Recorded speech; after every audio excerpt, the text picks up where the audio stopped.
చెల్లిస్తున్నాను. దేవుడు గడిచిన దినములని శిలువ ధ్యానములో తోడుండి ఆయన కృప ఆయన సన్నిధి మనతో ఉంచి నడిపించి తిరిగి ఈ దినమున ప్రభు యొక్క సన్నిధానములో మనందరినీ సమకూర్చిన దేవుడికే సమస్త మహిమ ఘనత ప్రభావములు కలుగునుగాక. ఈ సమయంలో మొదటి వర్తమానము ద్వారా ఇద్దరి జీవితాలను ఇద్దరి మనస్తత్వాలను మనము తెలుసుకున్నాం. ఒక సంవత్సరము పాటు కష్టపడిన కష్టార్జితముతో ఆ కష్టార్జితమంతా పెట్టి విలువైనటువంటి అత్తరును యేసుక్రీస్తు వారికి ఆయన పాదాల మీద పోసిన ఒక స్త్రీ జీవితాన్ని 30 వెండి నాణెములకు యేసుక్రీస్తు వారిని అమ్మినటువంటి ఆ యొక్క ఇస్కరియోతు యూదా జీవితాన్ని చూడండి. ఇస్కరియోతు యూదా డబ్బు కోసం యేసుక్రీస్తు ప్రభుల వారిని అమ్మేశారు. మరి ఆయనతోనే ఉన్నాడు, అద్భుతాలు చేశాడు. ఆయన చేసిన అద్భుతాలను చూసిన వాడు ఇస్కరియోతు యూదా. మనం ఏమంటాం అతని గురించి ఇప్పుడు విన్నప్పుడు? అట్లా చెయ్యొద్దు అంటాం కదా, అలా చేసి ఉండకూడదు అని చెప్తాం కదా. మరి మనం ఎలాగున్నాం ఈ దినమున? మనల్ని మనం పరీక్షించుకుందాం. యేసుక్రీస్తు ప్రాణం పెట్టి మనలను కొన్నాడు. యేసుక్రీస్తు ప్రాణము పెట్టి మనలను కొన్న దేవుని యొక్క ఆ ప్రాణ త్యాగానికి విలువనిచ్చే జీవితాన్ని జీవిస్తున్నామా? మనల్ని మనం పరీక్షించుకుందాం. ఎలాగుంది మన జీవితం? ఎలాగుంది మన సాక్ష్యం? దేవాది దేవుని యొక్క ప్రేమను కృపను అనేకులకు ప్రకటించే దేవుని యొక్క సాక్షులుగా ఉన్నామా? ఒకవేళ ఏ విషయంలో అయినా నీ జీవితంలో లోకములో జీవిస్తూ దేవునికి వ్యతిరేకముగా ఉంటే ఈ దినమున మొదటి వర్తమానము ద్వారా నిన్ను నీవు సరి చేసుకుని దేవుని అమ్మిన ఇస్కరియోతు యూదా మనస్సు కలిగి లేక దేవుని కొరకు కష్టపడి ఖర్చు అయ్యేటటువంటి దేవుని అనేకులకు యేసుక్రీస్తు వారిని ప్రచురించి ప్రకటించి అనేకుల ముందు దేవుని ప్రేమను కుమ్మరించగలిగిన దేవుని ప్రియ బిడ్డలుగా మనము జీవిద్దాం. అట్టి కృపా ధన్యత భాగ్యం ఈ మాటలు వింటున్న ప్రతి ఒక్కరికి దేవుడు దయచేయునుగాక. ఆమేన్. ఇప్పుడు దేవుని యొక్క సన్నిధానములో రెండవ వర్తమానములోనికి వెళ్దాం. ఒక అబ్బాయి ఒక అన్నా చెల్లెలు ఇద్దరు ఉన్నారట. అన్నా చెల్లెలు చాలా విషయాలు మాట్లాడుకుంటారు కదా, మాట్లాడుకోరా? ఆ చెల్లి ఒక 5 సంవత్సరాల చెల్లెలు 8 సంవత్సరాల అన్నను ఒక మాట అడిగిందట. అన్నా చెల్లెలు ఉన్నప్పుడు వాళ్ళ డౌట్స్ వస్తే ఒకరినొకరే అడుగుతారు. అన్నయ్య, ప్రేమ అంటే ఏంటి? ఏంటి ప్రేమ అంటే ఏంటి? ఏం చెప్తాడా అన్నయ్య? ప్రేమ అంటే ఏంటి అని అడిగిన ఆ చెల్లి మాటలకు మరి చర్చికి వెళ్తూ ఉండరట. వీళ్ళు సండే స్కూల్కి వెళ్తారంట. ప్రతిసారి చర్చిలో పాస్టర్ గారు అయితేనేమి, పాస్టర్ గారు అయితేనేమి, సండే స్కూల్ టీచర్ అయితేనేమి వాళ్ళకు ప్రేమ ప్రేమ యేసుని ప్రేమ. మరి పాటలు కానీ ఎంత బాగా పాడతారు కదా, ప్రేమ యేసయ్య ప్రేమ మారనిది మరువనిది వీడనిది ఎడబాయనిది. మళ్ళీ అలాగే వాక్యం విన్నప్పుడు ప్రేమామయుడైన ప్రభువు యేసుక్రీస్తు వారని అన్ని వాక్యాలు పాటలన్నీ విన్నప్పుడు చిన్న పాపకి డౌట్ వచ్చింది. ప్రేమ అంటే ఏంటి అన్నయ్య, నాకు చెప్పు, ప్రేమ గురించి నాకు చెప్పు అంటే సండే స్కూల్లో నేర్చుకున్న ఆ యొక్క మాటలు దేవుని యొక్క సన్నిధానములో సంఘములో ఎదిగిన ఆ బిడ్డ ఒక మాట చెప్పాడట. చెల్లి, ప్రేమ అంటే ఏంటి అంటే ప్రతిరోజు నీవు నా బ్యాగ్లో నుండి చాక్లెట్స్ తీసుకుంటావు. నాకు తెలియకుండానే నీవు చాక్లెట్స్ తీసుకుంటావు. నాకు తెలియదు అనుకుంటున్నావా? ప్రతిరోజు నేను చాక్లెట్లు అక్కడ ఉంచుతా. నీవు నాకు తెలియకుండా తీసుకుంటున్నావని నీవు అనుకుంటున్నావు. నా చెల్లి చాక్లెట్స్ కొరకు నా బ్యాగ్లో చూస్తుంది అని ముందు రోజే నీ కొరకు నేను చాక్లెట్స్ సిద్ధపరుస్తాను. ఇదే ప్రేమ అంటే అని ఆ బిడ్డ చెప్పాడట. ఏంటి తీసుకెళ్తుంది? తీసుకెళ్తే ప్రేమ లేకుంటే ఒక రోజు తీసుకెళ్తే రెండో రోజు అక్కడ చాక్లెట్స్ పెడతారా? చెప్పండి, ఉంచరు కదా. పోనీ ఒక రోజు లేదు, 2 రోజులు లేదు. ఒకవేళ ఏం చేస్తాడు? ప్రేమ లేకుంటే 2 దెబ్బలు వేస్తాడు. ఇక మూడవసారి ఆ ప్లేస్లో నుంచి చాక్లెట్స్ తీసుకోవడానికి ఛాన్స్ లేకుండా అక్కడ చాక్లెట్స్ పెట్టాడు. ఈ అన్న చెల్లికి ఇచ్చిన ఆ మాట విని ఆ చెల్లి అన్నకు ఏమని పెట్టింది తెలుసా? ప్రేమ అంటే మా అన్నయ్యదే. ఏమనుకుంది? చిన్నప్పుడే ప్రేమ, మా అన్నయ్య ప్రేమ కలిగిన వాడు. ఈ దినమున యేసుక్రీస్తు యొక్క పాదముల దగ్గరికి వస్తున్న మనము, ప్రభు ఇచ్చే ఆశీర్వాదాలు పొందుకుంటున్న మనము, ఎన్నిసార్లు తప్పిపోయినా, ఎన్నిసార్లు ప్రభువును విడిచి ప్రభువుకు వ్యతిరేకముగా నీవు జీవించినా, దేవునికి ఇష్టము లేనివి ఎన్ని చేసినా, దేవునికి వ్యతిరేకముగా జీవించినా, తిరిగి ప్రభు సన్నిధిలో పశ్చాత్తాపడినప్పుడు నిన్ను క్షమించి దీవించి ఆశీర్వదిస్తున్నాడే, అదే ప్రేమ. ఆ చెల్లి పట్ల అన్న చూపిన ప్రేమ కన్నా ఆ దయామయుడైన దేవుడు మన పట్ల చూపుతున్న ప్రేమ గొప్పది. ఈ ప్రేమామయుడైన దేవుడు, ప్రేమ కలిగిన దేవుడు, మనలను ఎన్నో రకాలుగా దీవిస్తూ ఆశీర్వదిస్తున్న దేవుడు. ఈ దినమున ఒక స్త్రీ జీవితములో ఆమె ఎంత భయంకరమైనటువంటి ఇబ్బందిలో, దుఃఖములో, అవమానములో ఉంటే దేవుడు ఎంత ప్రేమ చూపించాడు, ఎంత కృప చూపించాడు. దేవుడు లోకమును ఎంతో ప్రేమించాడు. ఇంత అంతా కాదు, ఎంతో చూపించాడు. మరి బైబిల్ గ్రంథములో నుండి ఒక స్త్రీ జీవితములో దేవుడు చేసిన కార్యాన్ని మనము జ్ఞాపకం చేసుకుందాం. మనం అందరం బైబిల్ ఓపెన్ చేద్దాం. ఆదికాండము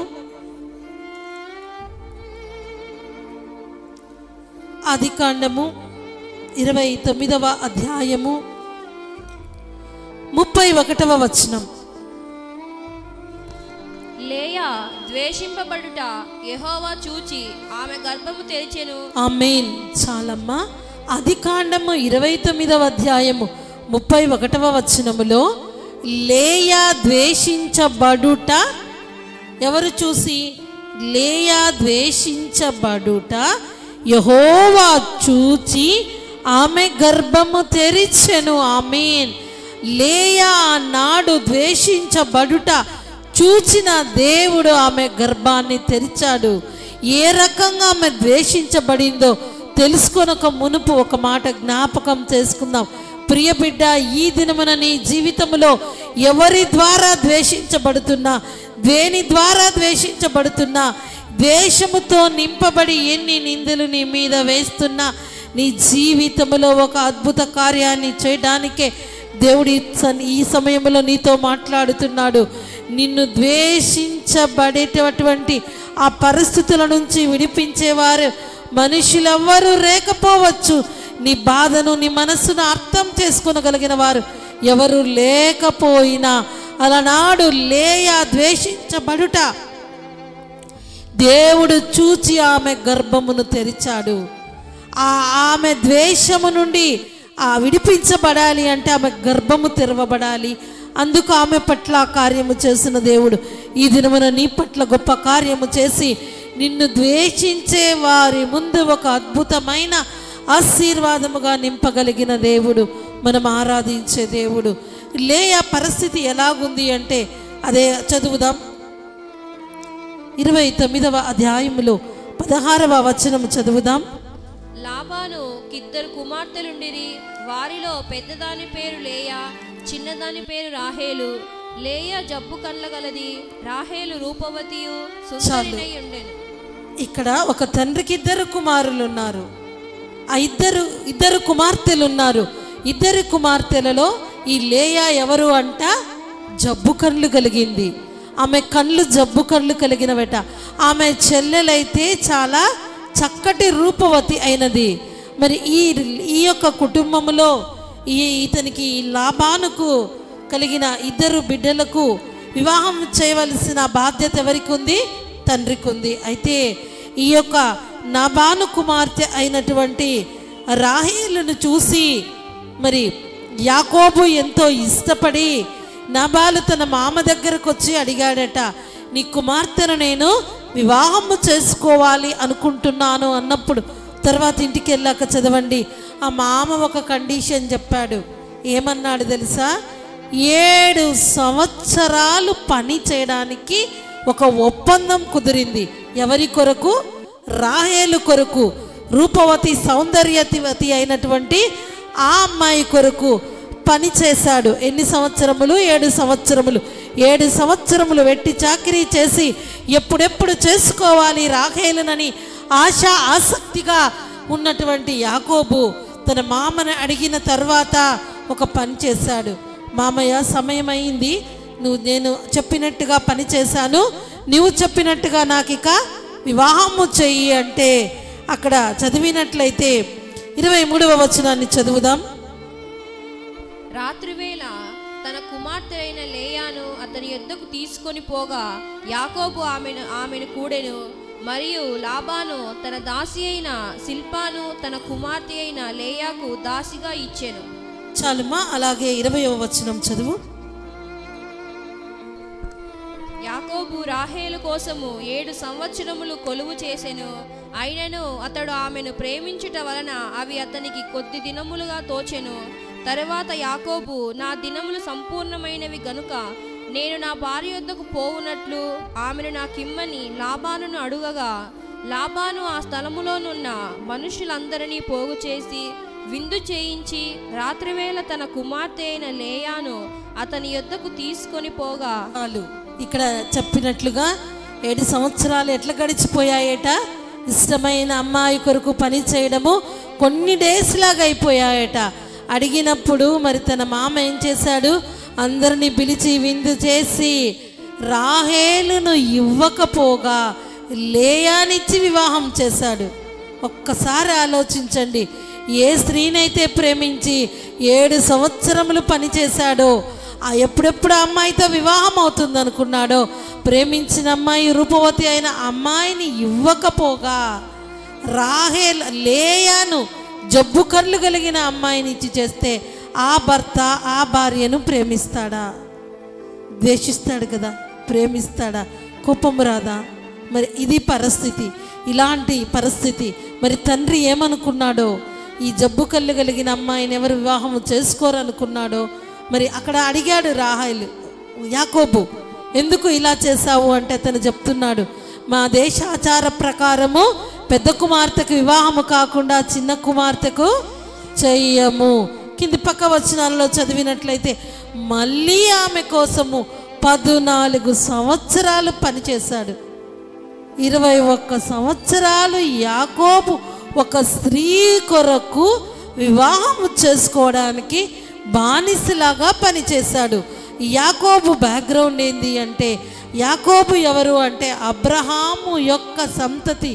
అబ్రహాము కుమారుడు ఇస్సాకు, ఇస్సాకు కుమారుడు యాకోబు. ధనవంతుడు, అబ్రహాము దేవుని స్నేహితుడు. అంత చక్కటి కుటుంబంలో జన్మించిన ఈ వ్యక్తి ఒక స్త్రీ కొరకు అంత కష్టపడితే ఆమెనివ్వకుండా జబ్బు కళ్ళు కలిగిన ఆమెనిచ్చి వివాహము చేస్తే ఆమె ఎంత ద్వేషించబడుతుంది, ఎంతగా బాధపడి ఉంటుంది. మరి ఆమె తప్పేమైనా ఉందా చెప్పండి? కొన్ని సందర్భాలలో మన తప్పులేముండవండి, కానీ ద్వేషించబడవలసిన పరిస్థితి రాగలుగుతుంది. మరి ఈమె తప్పేమైనా ఉందా? యాకోబు కాకుంటే ఇంకొకరి వివాహము చేసుకునేవారు, వివాహము కాకుండా అలా ఉండేది. కానీ తండ్రి ఏమో జబ్బు కళ్ళు కలిగిన ఆమెను మరి వివాహం చేసి తన బాధ్యత తీర్చుకోవాలనుకున్నాడేమో. మరి వివాహమైనాక భర్త ఆమెను ఏ రకంగా ప్రేమిస్తాడు చెప్పండి? ఆమె పరిస్థితి ఎంతో బాధాకరంగా ఉంది. ఆమె పరిస్థితిని దేవుడు చూశాడు. పరిస్థితుల వైపు చూడక ఆమెను ఎవ్వరూ ప్రేమించేవారు లేరు. కానీ ఆమె దేవుణ్ణి ప్రేమించే ఆ స్త్రీ యొక్క బాధ దేవుడు చూసి ఇప్పుడు చదువుదాం 31వ వచనము. లేయా ద్వేషించబడుట యెహోవా చూచి ఆమె గర్భము తెరిచెను. ఆమేన్. లేయా ద్వేషించబడుట దేవుడు చూసి ఆమె గర్భము తెరిచాడు. ప్రియ బిడ్డ, ఈ దినమున నీవు బాధపడుట, నీవు ద్వేషించబడుట, నీవు దుఃఖపడుట, నీవు ఎంతో కృంగిపోవుట ఏ మనుషుడికి అర్థము కాకపోవచ్చు, ఎవ్వరు నిన్ను అర్థము చేసుకోలేకపోవచ్చు. కానీ ప్రార్థనాపరుడిగా, ప్రార్థనాపరురాలిగా ప్రభు వైపు చూస్తున్నట్లయితే నీ యొక్క స్థితి దేవుడు చూడగలడు, నీ యొక్క పరిస్థితిని మార్చగలడు. లేయా ద్వేషించబడుట చూచిన దేవుడు ఆమె గర్భాన్ని తెరిచాడు. ఆమెకు బిడ్డ పుట్టే లోపల భర్తకు ఇంకా ఇష్టం కలుగుతుంది కదా. అట్లా ఆమెకు దేవుడు గర్భఫలాలను ఇచ్చాడు. ఆమె యొక్క పరిస్థితిని మార్చిన పరిశుద్ధుడైన దేవుడు ఈ దినమున నీ పరిస్థితిని మార్చగలడు. నీవు నిన్ను ద్వేషించే మనుషులను బట్టి బాధపడుతూ నిన్ను ఇబ్బంది పెట్టే పరిస్థితులకు కృంగిపోన అవసరము లేదు. కృంగిన వారిని లేవనెత్తువాడు, పడిపోయిన వారిని ఉద్ధరించువాడు. ప్రార్థించడము నువ్వు స్టార్ట్ చేయి. ప్రభు వైపు చూడు. నీవు ప్రభు వైపే చూడరండి, అన్ని వైపులా చూస్తూ ఉంటారు. ఇది ఇట్లా, ఈ బాధ, ఈ కష్టము. మరి లేయా ఎవరికి చెప్పుకుంటుంది చెప్పండి? చెల్లి చేసుకోవలసిన అతన్ని ఆమెకి వివాహం చేస్తే చెల్లెలు ఇష్టపడుతుందా? ఆ తండ్రి ఏమో అతన్ని మోసం చేసి వివాహం చేసి వదిలించుకున్నాడు. ఎవరికి చెప్పుకుంటుంది? తండ్రికి చెప్పుకుంటుందా? చెల్లికి చెప్పుకుంటుందా? భర్తకు చెప్పుకుంటుందా? ఎవరికి తీరా పైగా జబ్బు కళ్ళు కలిగినది. మరి ఆమె ఎవరికి చెప్పుకుంటుంది? ఎవరికి చెప్పుకోలేదండి. ఆమె ఎంత బాధపడిందో ఆమెను చూసిన దేవుడి దినమున నిన్ను చూస్తున్నాడు. ఏ పరిస్థితుల్లో బట్టి నువ్వు కృంగిపోతున్నా, ఎన్నోసార్లు చెప్తున్నా చాలామంది మారటం లేదండి. ఎంత ఇబ్బందిలో ఉన్నా మోకరిల్లి చేతులెత్తి ప్రార్థించి చూడు. ప్రార్థన పరిస్థితిని మారుస్తుంది. ఆమె ఎట్లాంటి స్థితిలో ఉంది? బయట నుంచి ఎవరైనా బాధపడితే ఇంట్లోకి వచ్చి తన వాళ్ళతో చెప్పుకోవచ్చు, కానీ సొంత తండ్రే వదిలించుకున్నాడు. సొంత చెల్లె ఏం పట్టించుకుంటుంది చెప్పండి? మరి వివాహమైన భర్తే ద్వేషిస్తుంటే ఎవరి వైపు చూసినా కానీ సహాయం అందరని సహాయ స్థితిలో ఉన్న ఆమె ద్వేషించబడుటను దేవుడు చూచాడే. నీ స్థితిని దేవుడు చూడడా? నీ పరిస్థితిని దేవుడు మార్చడా? ప్రేమామయుడైన దేవుడు మరి ఆమె స్థితిని మార్చిన దేవుడు నీ స్థితిని మారుస్తాడు. చూద్దాం 91వ కీర్తన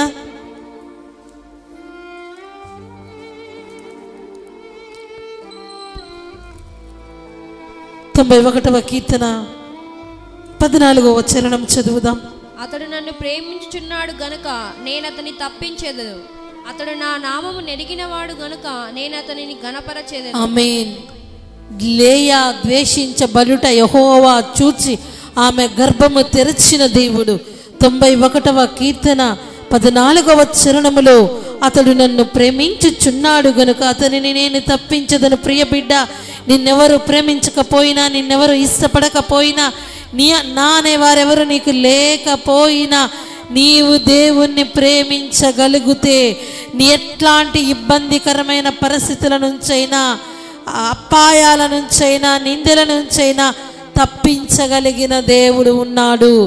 అలాగే అతడు నా నామము నెరిగిన వాడు గనుక నేను అతనిని ఘనపరచెదను. ఆమేన్. మనందరం యేసుక్రీస్తు నామము ఎరిగిన వారము, ఆయనను ప్రేమించే వారము గనుక మనల్ని ఘనపరచే ఘనదేవుడు మనకున్నాడు. ఇప్పుడు చెప్పండి, ఎవరైనా బాధపెడుతున్నారని బాధపడుతూ కూర్చోవడం నీ పన? నిన్నెవరు పట్టించుకోలేదని కృంగిపోవట, దిగులు పడట నీ పన? అది కానే కాదు. దేవుణ్ణి ప్రేమించే మనల్ని తప్పించే దేవుడు, మనల్ని కాపాడే దేవుడు, మనల్ని ఘనపరిచే దేవుడు ఉన్నాడని ధైర్యంతో ముందుకు వెళ్ళాలి. దేవుని మీద ఆధారపడాలి. ప్రార్థించే ప్రార్థనా పరులుగా ముందుకు సాగే కృపా, భాగ్యము, ధన్యత ఈ మాటలు వింటున్న ప్రతి ఒక్కరికి కలుగునుగాక. ఆమేన్. లేచి నిలబడి తీర్మానం చేసుకో. ఎవరు నిన్ను ద్వేషించినా పట్టించుకోకు. దేవుడు నిన్ను చూస్తున్న దేవుడు, నన్ను చూస్తున్న దేవుడు, చూచుచున్న దేవుడు ఆయన. లేయా ద్వేషించబడుట యెహోవా చూచాడు. నీ స్థితి చూడడా? ప్రియ బిడ్డ, ఎందుకు కృంగిపోతున్నావు?